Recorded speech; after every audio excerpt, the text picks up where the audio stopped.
That represents an algorithm. You know, Tony, this does sound a bit like something out of Ghostbusters. Remember when she opens the fridge and there's this Sumerian temple? Yeah. And, you know, the magic word is Zool. Mm-hmm. And then what's his name becomes the key master at some point. I mean, again, the blurring between these rituals.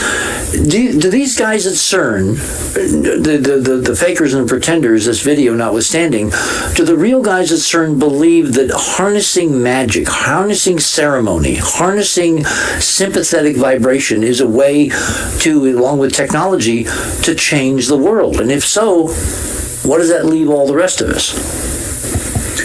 Well, my estimation, it either leads to our death and destruction, or the remaining humans on this planet being relegated to a serf class of slaves to serve the elite.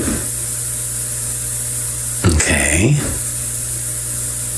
All right, so let's go back to the Mandela effect and these Mandela portals. Sure. So you're again, if I'm reading this correctly, you're saying all these reported instances of inconsistencies in videos and movies and books and all that, they're really part of a very elaborate planting of evidence to see how we will react. Yes, because I call this quantum. Not public, they're not in libraries, they're not on the net, they're just things in their homes that are not the same. They remember it differently. That is not, unless we're dealing with supercomputers and AI and we're totally at the mercy of some incredible extraterrestrial intelligence, and all this is just some big experiment. That kind of private discernment of a different memory because things are not the same, that argues to me that there is a real hyperdimensional Mandela effect, and maybe again the pattern that you're observing of people planting things, of someone planting stuff, is again noise designed to obscure the fact from real people that reality is really being changed. Well, I'm open to that. You know, as a researcher, I try to keep my own hubris from interfering with the evidence, and I can go down that rabbit hole with you, if you will. But let's take a look on very quickly on my urgent discoveries. I've got a photograph of a CERN physicist who's holding up, has in his lap Bond 1 and then Mandela. Okay, do we have that in our image bank tonight? Unfortunately, I don't think so. The one you want to see and you don't have it? I wasn't sure we'd get into this. Oh, so describe this again. It's a physicist. In his lap, he has a sign that says Bond 1, referring to James Bond. Right. I'll define that. And then Mandela, and this is at CERN. What he's describing, obviously the Mandela is self-explanatory, but it's sourced from CERN in terms of the computers, not the collider. Bond refers to the Monte Carlo system of statistical analysis in particle physics. Now, that relates to Bond in terms of Casino Royale, and you mentioned Bond a little bit ago, about an hour ago, but Casino Royale, the movie, relates to Monte Carlo because that's in Monaco, which is where the movie was set.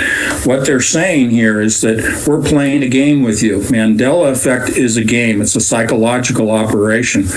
I believe that how they're manipulating what we perceive in our physical realm is because our minds are being altered, not the physical world itself, but more importantly, our perception of it, because the AI system is literally tapping into and affecting how we process our world. But again, you know, to take the other side for a moment here, suppose it's not someone doing this. Suppose it's just the physics.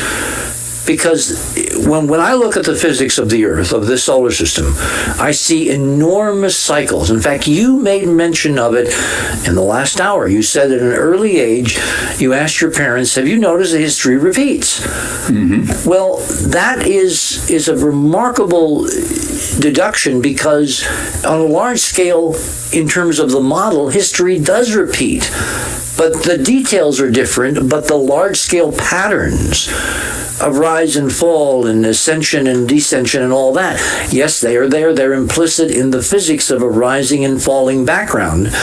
And the pyramids were designed in this model to keep us from rising and falling too much. They were trying to even out the waves so that we wouldn't lose our memories of who the hell we are when we reach these nodal points. We appear to be going through one now if you take the model that in fact this stuff is real, and that what's happening is trying to put handsbrinker holes in all the dikes to keep people from realizing how many holes reality actually is developing. Let me ask you a question then. Do you think that there is a warping of time or a tunneling or some manipulation of the time-space environment that we live in? I don't know if that's a direct enough question, but do you think that time is being altered? Maybe is another way of putting it. Well, again, I'm approaching this from the hyperdimensional physics model, and I'm seeing the background physics changing. Physical constants are changing. Rupert Sheldrake, it turns out I'm not alone in thinking this. Rupert Sheldrake has a wonderful list of all the so-called physical constants that are in the textbooks, and they're not constant. Including gravity. I'm very familiar with his work. Yeah, so if the constants are not constant, if the physics itself changes, you could say that there would be a group when you get to a critical point, Tony, that want to take control of the process. Remember in Close Encounters, there's this line, it's time we took control of this conversation, and they flip on the recorders and all that. Right. So is someone now, with CERN and other technologies, other locations we're not aware of, are they basically trying to create a technology that as we get to this critical nodal point in the natural cycle of background physics, they will interject, they will intervene, they will dash in to try to freeze the new reality into the pattern that they want, not that we want? Is that possible? I don't even know if that is possible. That's a heck of a scenario. I don't think you can freeze physics. It's much akin, I would say, to freezing the universe. Well, if you're thinking of patterns, remember there is this slow glass model for the ether where if you do something, it doesn't take place at trillions of times the speed of light. It takes place at 1/trillionth the speed of light. So the effect takes a very long time to propagate. So it isn't necessarily frozen, but it's really, really, really, really slowed down. Like you see this in supercooling experiments that they do among other places at CERN, where they take a collection of atoms, they supercool them down to within a whisker of absolute zero, thousands of times closer than we can normally get. Yeah, the Bose-Einstein condensate. Exactly. And at those temperatures, you can freeze time. So suppose that's only a metaphor, a physical metaphor for what you can do when the physics itself goes through one of these nodal points. You can freeze, you can imprint your pattern on the next cycle. Is that what they might be trying to do? Well, the part of the purposes of the pyramids was to capture technology and pass it on to future generations, no matter what happened with societal changes or even terrestrial changes. That's why they're pyramids, was to pass on the knowledge of the technology. Unfortunately, it's not inscripted, but you look at the mathematics and the energy readings you've taken, that's information passed on to future generations.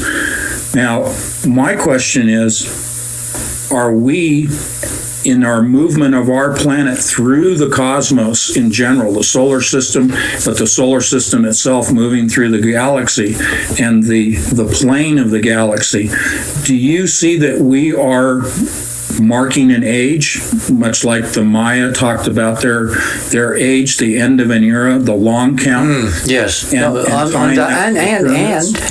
the good news is, if you do the readjustments of the calendar and you put it together with the measurements that Robin and I did at Chichen Itza, 2012 is this year. This is 2012. This is the end of this is the end of the Mayan calendar. I can corroborate that. In fact, I'm going to do that. At some point when we do a show, we'll do the celestial mechanics. That fits with the Hebrew calendar. The end of September is the end of the 70-year jubilee. Interesting. So what I'm saying is, in the physics, that's a sensitive time when, if you're a bunch of old oligarchs that have been running the world for God knows how long, and you want to keep running it, Remember, in this time, it's an opportunity for free will to reassert itself, for all of us to. The apocalypse is the definition not of catastrophe, but of enlightenment, of the scales falling away, of seeing who the good guys are and the bad guys are, and boy, are they becoming so obvious. Yeah. At that time, would not the bad guys try to get something together to basically imprint their vision of the universe, of reality? No, I don't disagree with you, because we can cross it over to Scripture, and Satan knows he has but a short time. And so if he is trying to freeze things and hold them the way they are, then that will thwart God's grand plan, which is ultimately to imprison Satan and do away with evil. It's kind of like hovering forever on the event horizon of a black hole. Yes. Okay. Yeah. The numbers, if you want to join this conversation, we do have time to include you. 505-796-8802. 505-796-8802. I wish I could do that Lily Tomlin voice. She does it so well. Or Enterprise Mission on Skype, or The Other Side of Midnight on Skype. And remember, our Facebook and Twitter conversations go to the upper left-hand corner of the Other Side of Midnight homepage. Click on those little symbols there. They should be brilliantly colored. They're not. I don't know why. But when you click on them, they light up. So you click on Facebook or on Twitter, and you can join the conversation that way. And I do get a few questions passed to me from Facebook that I'm able to read through the secret dialogue going on behind the scenes. So if you want to get me a question that way, that's the way to do it. Sorry, so go ahead. No, I think you're onto something here. Let me ask you to explain the torsion field a little more for me, because I view that as the twisting of the aluminum can, and you're twisting and you're warping. I guess you're warping the quantum field. That is the David Wilcock model. Actually, it's not bad. The torsion field is just the ether. It's just the matrix. It's the Pleiadians, if we believe in Pleiadians, they called it fine matter, meaning that reality is composed of a hierarchy of tiny stuff going down to the ultimate tiny stuff, and that's the field itself. And out of the field, you can create anything. You can create it just with your mind. You talked about the Minority Report earlier. Mm-hmm. Have you followed the work of a scientist at Noetik's Institute called Dean Radin? No. Okay. Dean Radin, together with some folks at Princeton, developed a technology system called the Princeton Eggs.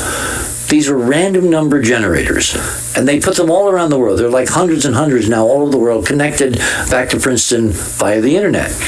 And when major events have happened on the planet, these people have basically correlated the statistics of the random number generators, and they've shown that when huge tragic events or huge celebratory events occur, like Diana's death, or 9/11, or the bombings in Syria or whatever. In other words, when anything takes the news and monopolizes it for several days, they get all kinds of pings in the so-called random number generators.